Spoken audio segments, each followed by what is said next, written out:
Hi everybody, Liz and Annie here, back again to tell you a little bit more about the options available to you to reduce internet trolling in your Zoom room. So Liz kind of walked you through all the basic things that you can do to control kind of what the students are doing without them needing to do anything extra. So I'm walking you through the slightly more advanced versions that you as the instructor have to make decisions about to decide if you're going to lock your room down from the beginning and make it a little bit harder for students to log into your meeting, which might deter trolls from coming in the first place. But then there's the trade-off, right, of, you might get a lot of emails from students being confused about how to log in. So this is more of a last resort. You can't deal with these trolls coming in.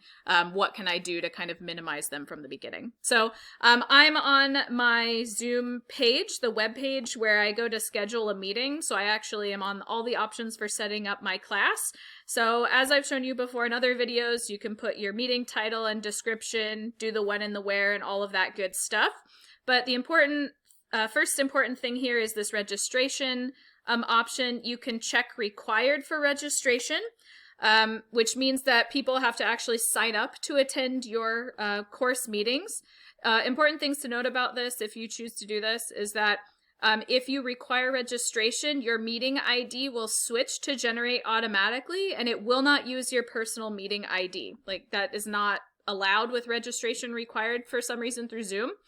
So if you have created a personalized ID, like Liz has Liz Davis and I have Annie Ditta in my URL, so it's easy for students to get to, that option is taken away. So that's something you need to decide if you want to do this, like weigh the pros and cons of that. It'll just be a random meeting ID. The other thing that you can do is you can check this button here, require meeting password, which will generate a random number into the URL for students to join the room. I'm not sure how effective this will be at minimizing trolls, though, because it, like I mentioned, automatically puts that password into the URL itself that students click to join, so they're not typing in the password anywhere. So this could be up to you. It may or may not help. And then, like Liz talked about, you have video options when you're even setting up your meeting in the first place. So you can choose to have your video on, but all participant videos off, so they can't be coming in with weird stuff in the background of their video. Audio you can ignore, that's not going to be an issue for us. But here in the meeting options, you have a couple things that you could check. Enable join before host is automatically enabled. I would turn that off so no one is coming in and kind of spreading around content without you at least being aware of it, right? So keep them out until you're there to at least monitor. You can then check mute participants on entry, like Liz was saying, to make sure everyone's at least coming in quietly.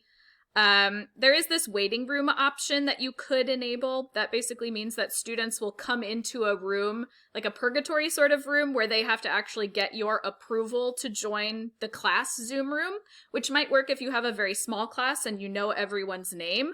But if you have, classes like I do, 250 students or more, you're not going to know who all of the 250 are. So that's probably not a great option for those large lecture classes. So that's another decision you'll have to make.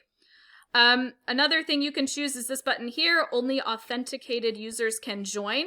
That means that they have to sign into Zoom, which means that they actually need to have an account registered with Zoom before they can get into your meeting. So it's kind of an extra step students have to go through to get authenticated before they can even access your room. Otherwise, anyone with the link can just join from anywhere, and so that kind of opens you up to these random people that find your link somewhere.